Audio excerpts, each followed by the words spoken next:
Good morning. Welcome to Wednesday of National School Counseling Week.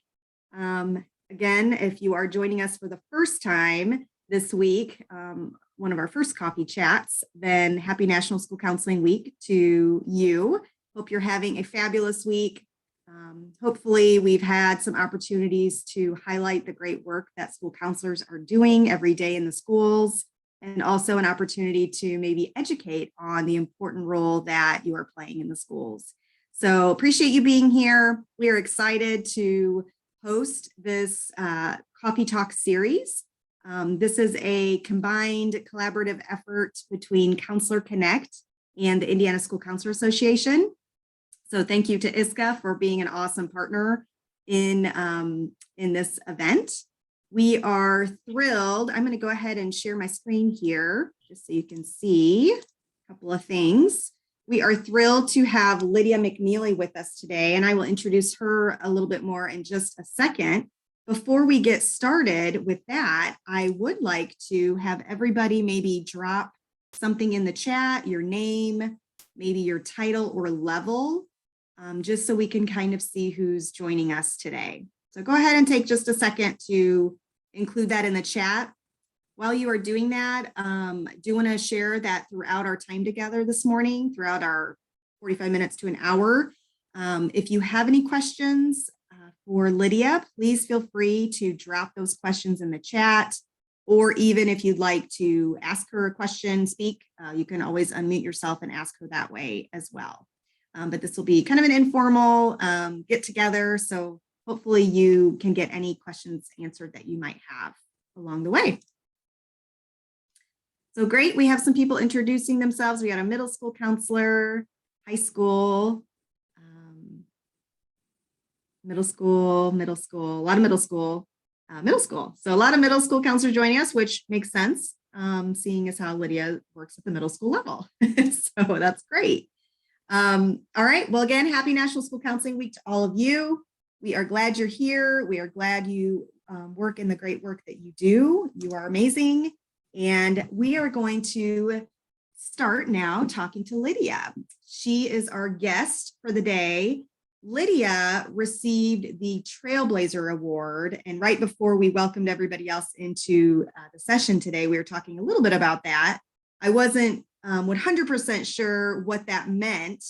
And I believe that this past year was the first year that ISCA awarded the Trailblazer Award to a school counselor. So Lydia, from my understanding, is the first recipient to receive this specific award from ISCA. So that's pretty awesome.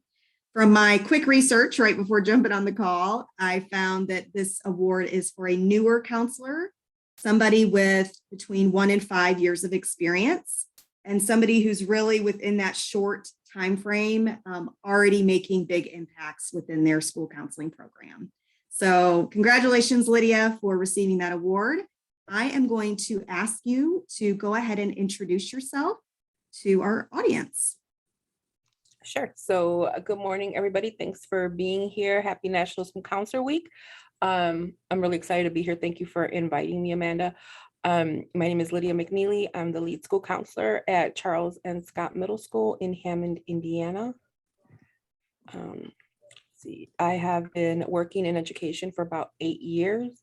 I'm just really excited to be here to talk to you all this morning. Oh, well, let me talk. Oh, so can you go to the next screen? So let me just kind of introduce like Sure. That's me. I was the previous ISCA Middle School Counselor of the Year, and I have been interviewed. So this is the first time I'm actually interviewed where I'm asked about myself. Usually I'm interviewed more about the program. So I have been fortunate enough to be interviewed by Education Week at NBC News and National Geographic Family, just talking about the program that we've built over the last several years. I am married to, my husband's name is Andrew. I have one daughter. We are empty nesters. We have one daughter, and she is like the light of my life. And we have several dogs and one cat. So this is us. So these pictures are my daughter and my husband. myself and my daughter at the ASCA conference. She was able to join me at the ASCA conference last year in Vegas. So that was great to have her. I volunteered her to come to Austin this summer. So she'll be in Austin with me this summer. She doesn't have a choice. So she's coming with me to Austin. And so these are our Bigglesworth is the cat. We have the German Shepherd and the Staffordshire Terrier who are so energetic. And then we have our old man. The Pomeranian is Laddie. He's our old man dog, is what I refer to him usually as. And that's our team. So Ms. Dudzik, Ms. Hardy is our registrar, and Mr. Hartz is on the bottom picture, along with our suspension expulsion interventionist, Ms. Ramirez. So that is part of our department at Scott. We can share that next slide here in a minute. Before I go into some of my questions that I have for you, can you paint us a little bit of a picture of your school? So where are you at? Where are you located in the state of Indiana?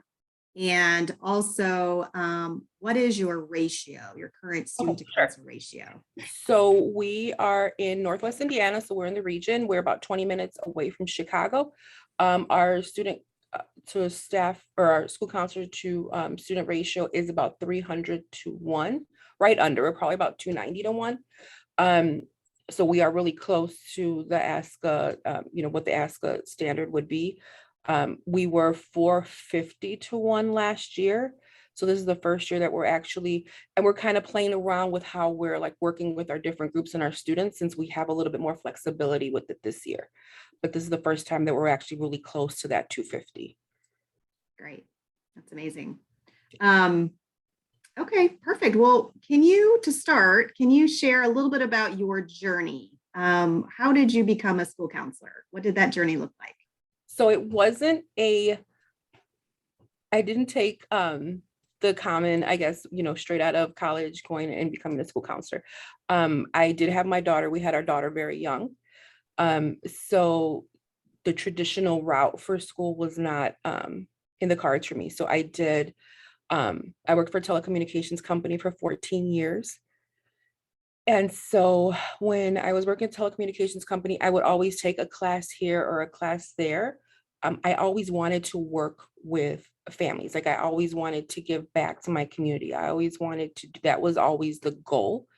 I just couldn't really see it at that point. I was busy raising Christina. So I take a class here, I take a class there.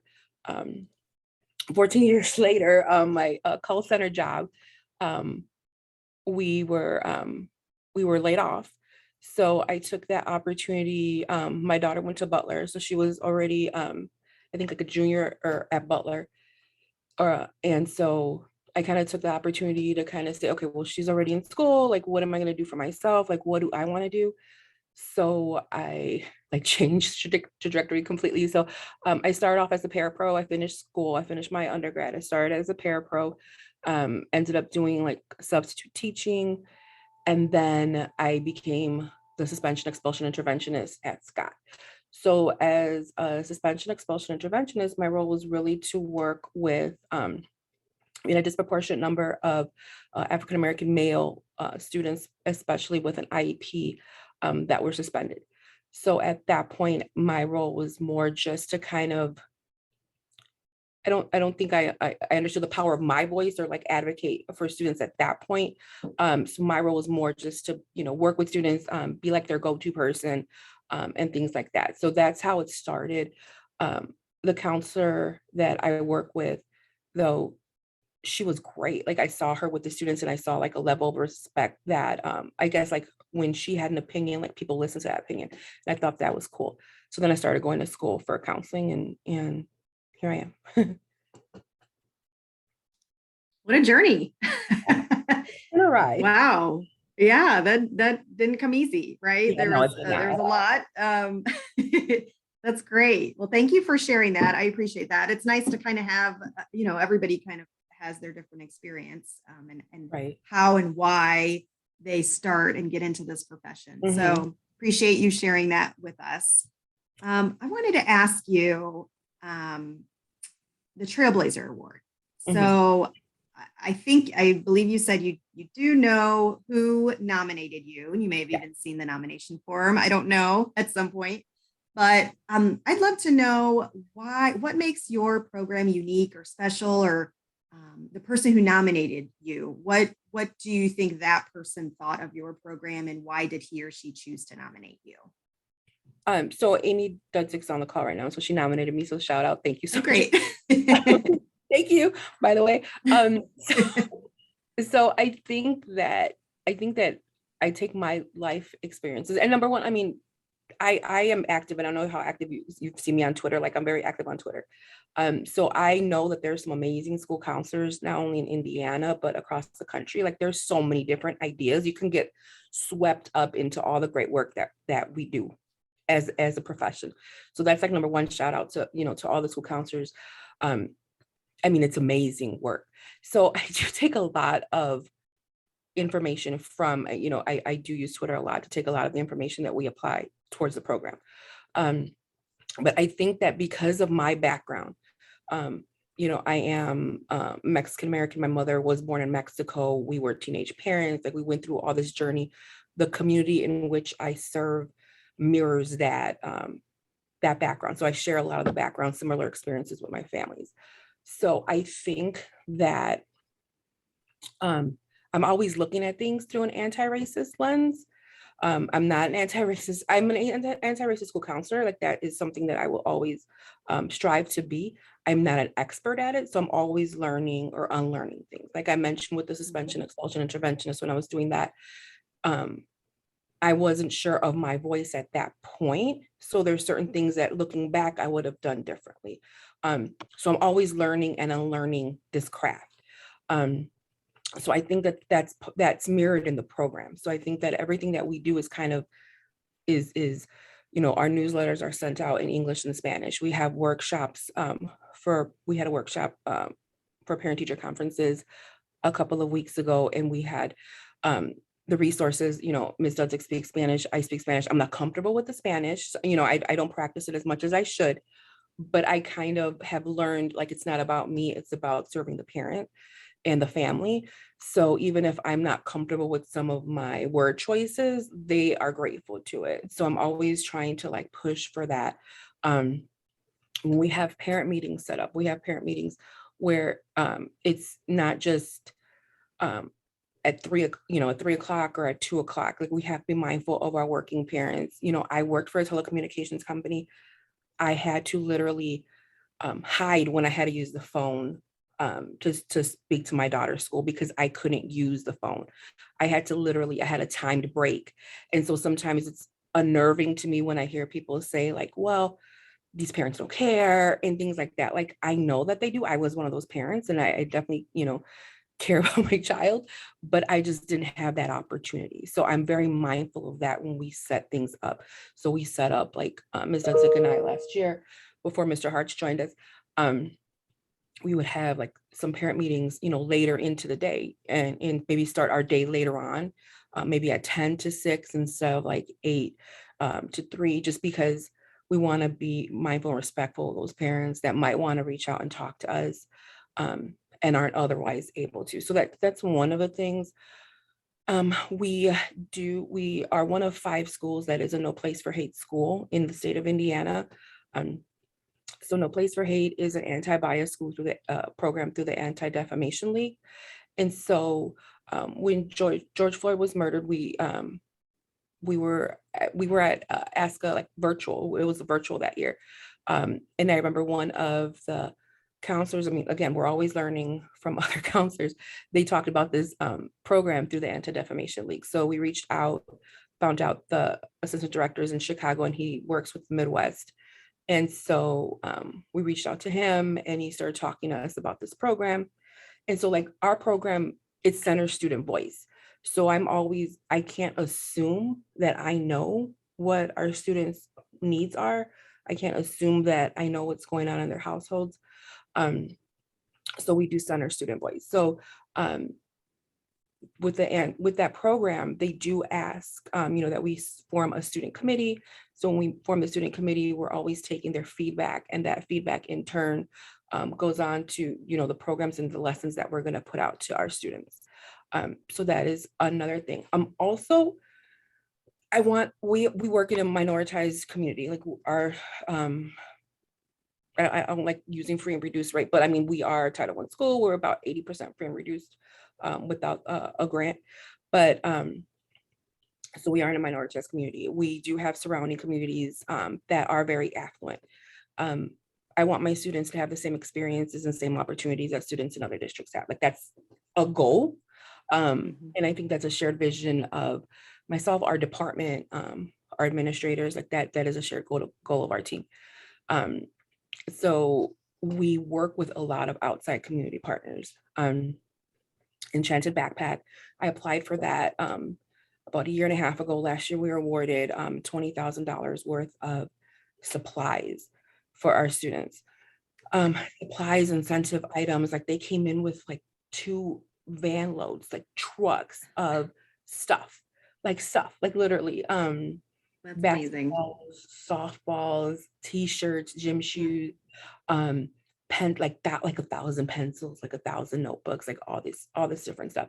So we were able to use it last year. We were virtual about 18 months.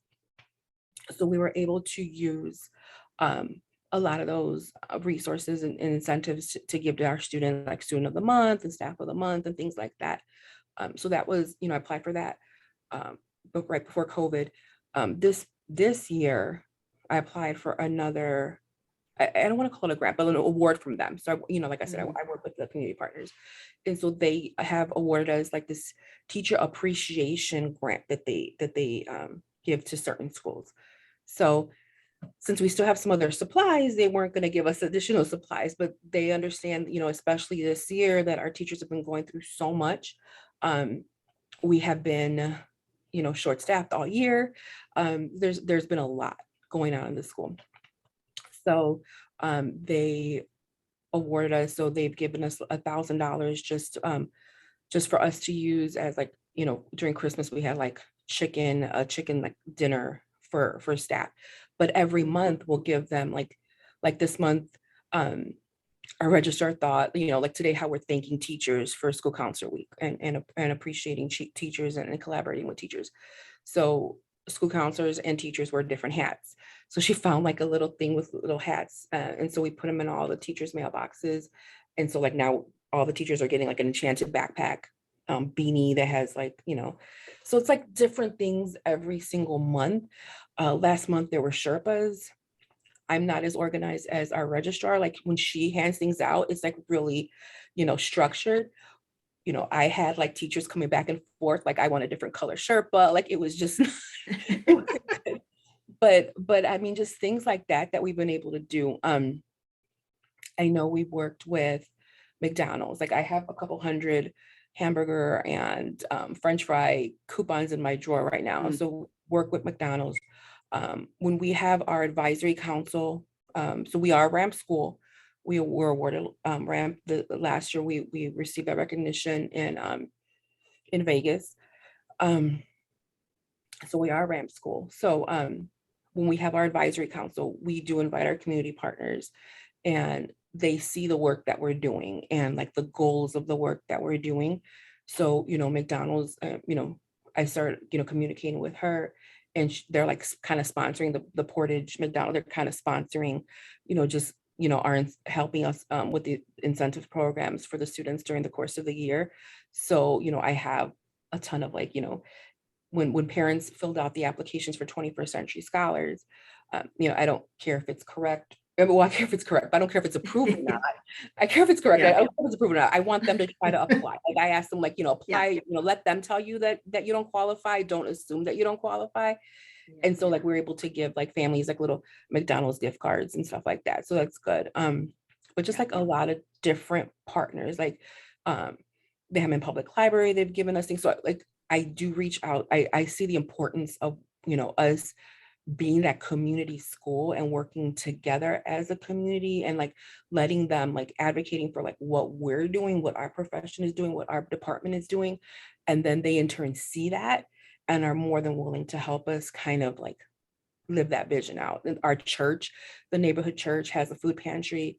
We've done food drives for them, and they in turn have like been so gracious, like they've given us like hundreds of like hats and mittens and things like that for our families. They even have like somebody who crocheted them for us. Like we actually have crocheted, which is so cute.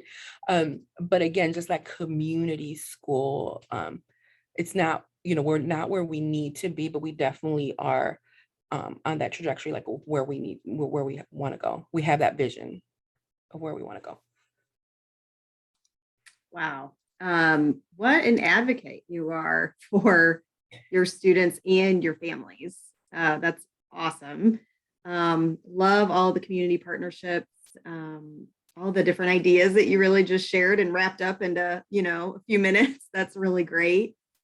Wanted to, again, remind the people on the call, if anybody has any questions about anything Lydia just shared, or if you want more information, if she said something that you're like, oh, I'd really like to do that in my building, please drop something in the chat and she can respond to any questions that you might have.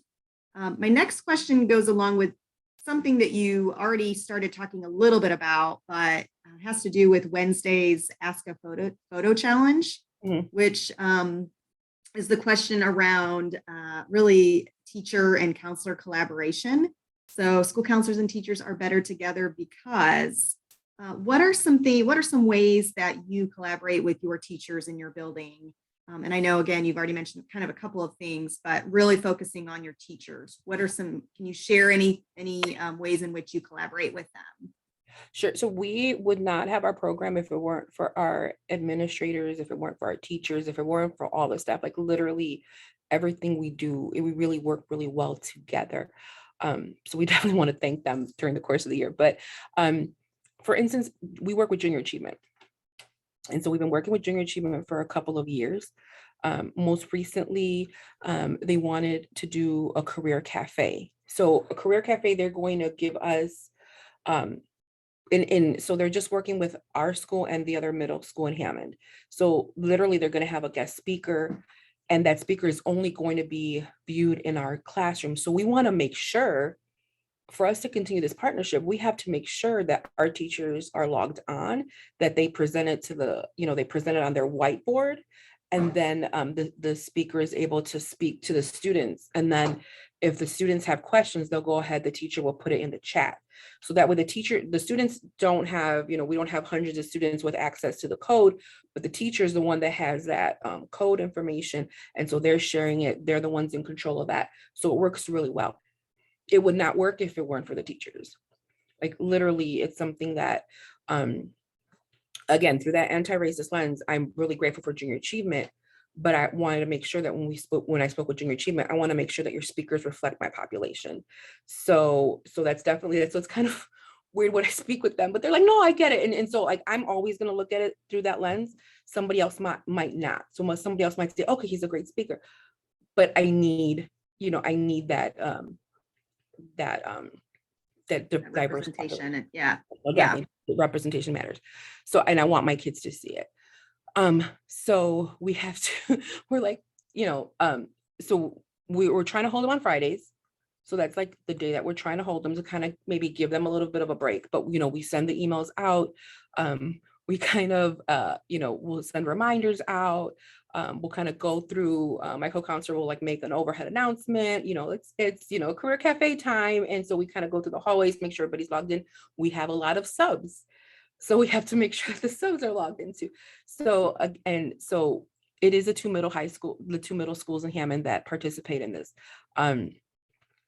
But like, I think like the last one that we had, that information was not shared to the other middle school. So we were the only middle school on that call. So that was like, oh my God, like we have to represent, like we have to be there. But they show up for us. And so I know some of the information that we share, we had a Black History, or as part of Black History Month, it's probably one of the reasons for the Trailblazer Award too. We had a Black Lives Matter at School Week. I am in Indiana, so that was very difficult. And so that's part of that collaboration with my principal, and us sharing the vision where all of my students, like all means all, and I want my students to feel validated, and I want them to feel that they matter. So we did have it. Again, we had pushback. but I don't share, like we don't share everything that we do, like every lesson that we do with our administration. But for that we did because we wanted to make sure, because I knew she would get pushback Yeah, for it. I knew we were going to get pushback for it. But sure.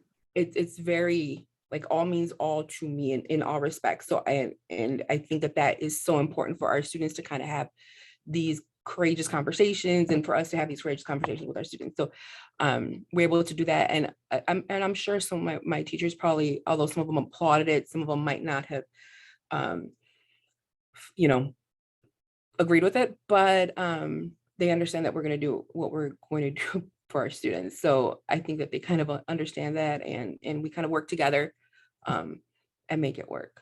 So I'm very grateful to them. That's great. Again, your students are lucky to have you. um, really advocating for them sounds like just that's all the time. That's what you're thinking about, is how can I help my students and advocate for my students? That's awesome. I wanted to ask, speaking of advocacy, so obviously advocacy for your students is key. That's kind of number one. But advocacy for the school counseling profession, are there any ways that you can think of that you advocate for the school counseling profession? Or do you have any suggestions for others on the call for different ways that they could advocate for the profession? So I am on Twitter, and I know that Principal Kafele, for those of us that are on this call that were at the ISCA conference, Principal Kafele, one of the things that he mentioned was being on Twitter. And I'm not saying that it's right, I'm not saying it's wrong, but I do know that I get a lot of my ideas from there. And I do know that I'm able to promote the work that we're doing in Hammond. We are an underserved district. People have preconceived notions about my students. They have preconceived notions about my district. I know that we work really hard here and I know that we have some really great students. So my job is to really push for what we're doing. So we created the Twitter about 3 or 4 years ago.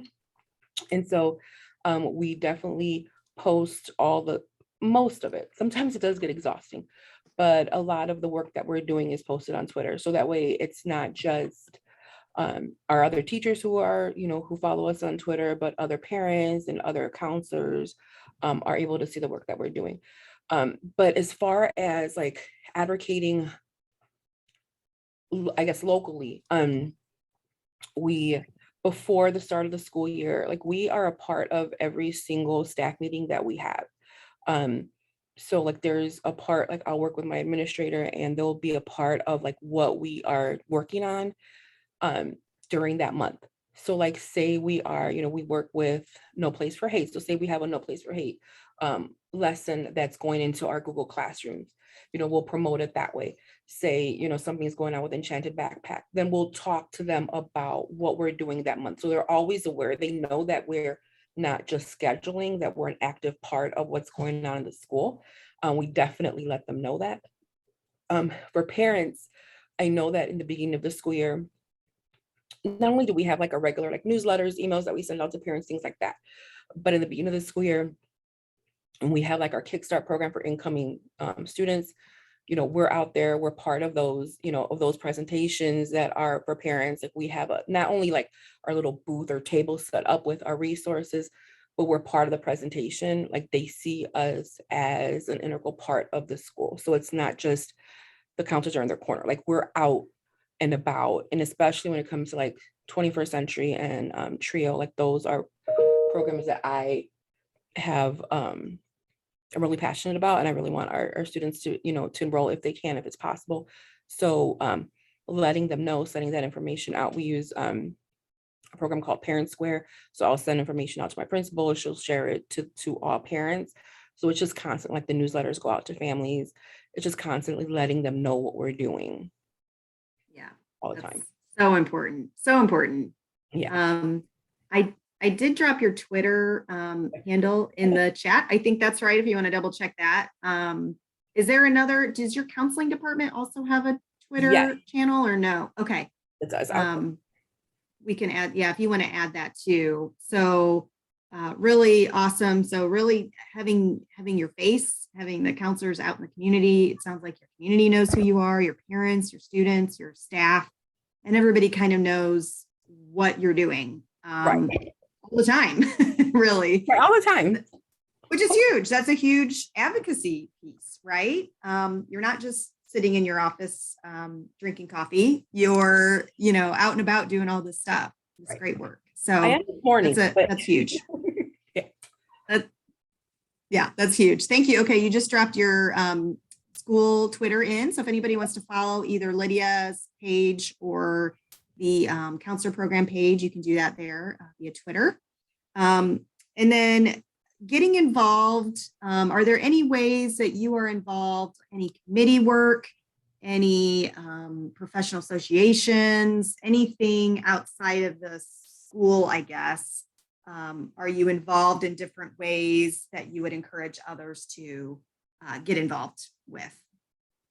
So right now I'm kind of getting my feet wet when it comes to ISCA as far as like committees. So I am part of like their ethics committee. So that just started a couple of months ago.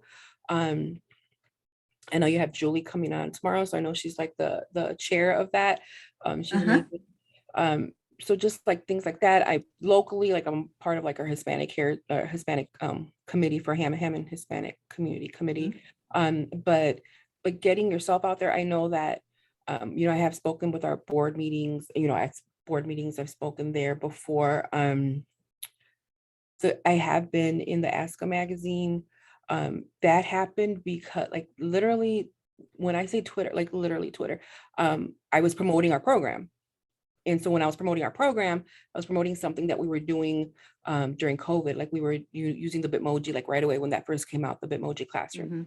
And so I posted about that, like little movies I was making as introductions or stuff like that. And so the communications director from ASCA reached out to me, and like she That's has awesome. that information now. So like it's kind of like it's amazing for her Yeah. to message me. Like I see her name and I'm like, I get an interview. Like it's just amazing. Yeah, So so like cool. that has really helped propel like what we're doing and given us an opportunity. Like I said, I want to promote like what we're doing in the district. So that has definitely helped us kind of show the community like what the good work that it is that we're doing here. Definitely. Yeah, absolutely. I want to open it up again to the audience. If you have any questions, please feel free to add those now or unmute if you'd rather ask Lydia using your voice and not the chat. That's fine too. Lydia, is there anything else you want to share about your program that maybe I didn't ask specifically about?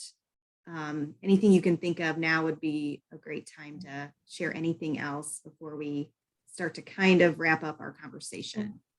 I mean, I think just most importantly is just centering around student voice. I think that this year's been very difficult, not just for us in our school, but I know like just looking at like feedback just from across the country, like students are not well, like they're not well right now. And we just really have to pay attention to what they're saying and find different ways. Like the normal way or the things that worked a couple of years ago are not going to work right now.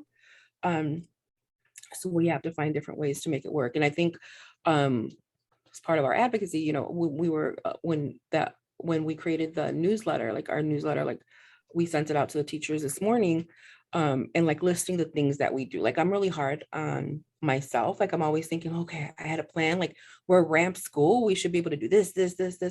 And so things did not work out that way at all this year. Like they did not. Students came back, our students were a virtual most of last year. So since they were out until I think March of last year. So they were virtual 18 months.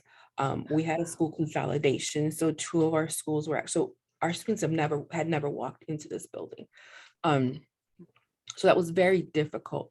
And so I think when Amy had made the list of the things that we had done this year, and it's like, well, okay, so we have done a lot.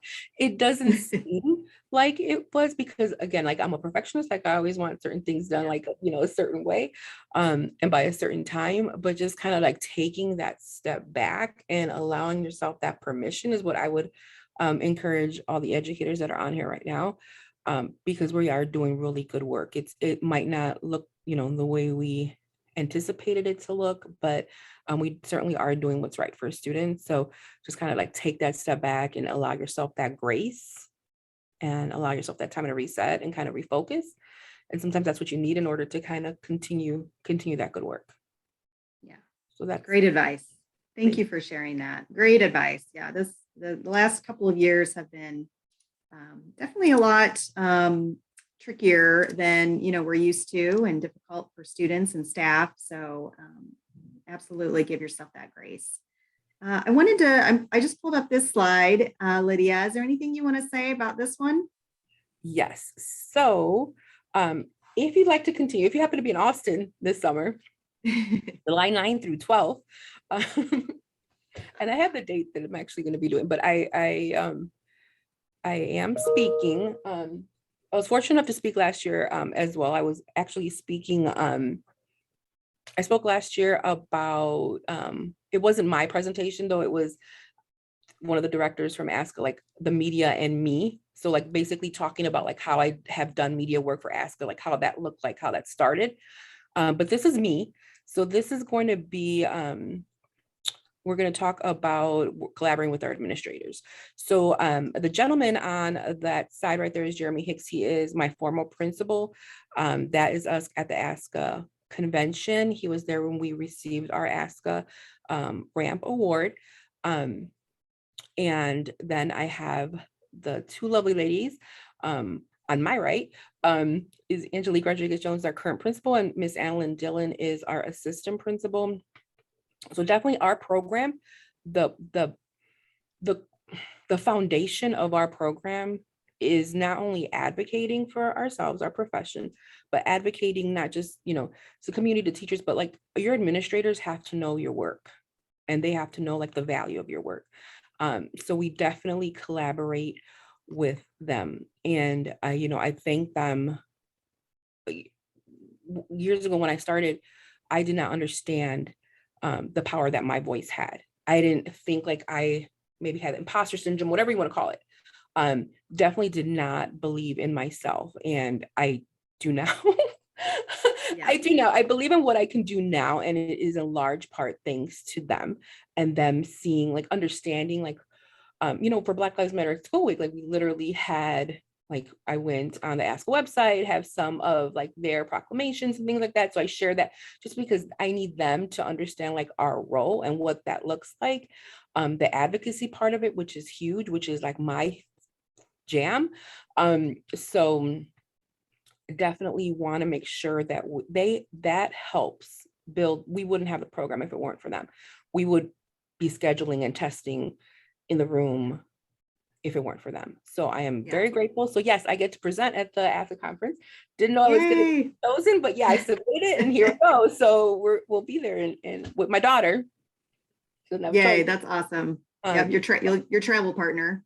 Yes, that's exciting. And is your administrator presenting with you, or are you just presenting about the collaboration? Yeah, I'll talk. Okay, about that. Yeah. That's awesome. Well, that's great. Very good. I think, and you saying like in the very beginning when I first started, I didn't understand the impact and importance of my voice, and I think that comes a little bit with experience, right? I mean, that I remember as a first year counselor being really timid and really sometimes afraid to kind of insert my thoughts and ideas. But I think as you get a little bit more comfortable in that role, that comes with time too. So I'm glad that you understand the importance of your voice now, and that you speak up when it's, and advocate when at all times, really. So that's awesome. So thank you for sharing that. Anything else, Lydia, you want to share before I talk a little bit about a couple of things coming up here? No, I just appreciate you having me this morning and letting me I appreciate you being here. Thank you so much. You've shared a lot of great ideas. I believe your contact information is on one of these slides. So if anybody does want to reach out to Lydia, ask more questions, have a conversation, Lydia, I'm sure would be happy to answer your questions or help you maybe plan one of the awesome components of the per program, kind of replicate that in your buildings. Yes. The photo challenge, we've already mentioned this once. Today is Wednesday, so we talked through a little bit about what the challenge is today. This is Ask Us Challenge, so they're asking you to download the picture for the day, take your picture with the as you fill in the blank, and then post it to your social media channels. So if you want to do that, and then tag ASCA, National School Counselor Week, keep Indiana Learning, and also ISCA, that would be awesome. Today's challenge, of course, for Wednesday is counselors and teachers are better together because. We do have tomorrow, Thursday, is our last day for the coffee talks. We will have Julie Hill and Connie Syvertson, both high school counselors. They received the High School Counselor of the Year from ISCA in 2020 and 2021. And also Julie received the School Counselor of the Year this past fall. So they will be joining us tomorrow. Hopefully you can tune in for our last day to hear about the amazing components of their school counseling programs.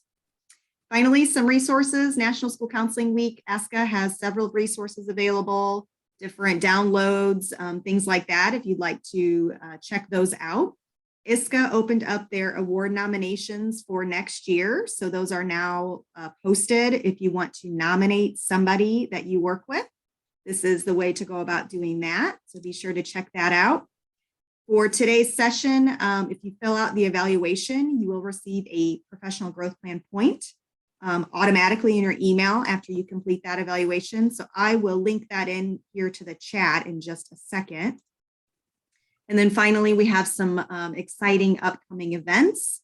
We're doing a book study right now. We have Culturally Responsive SEL series that kicked off in January.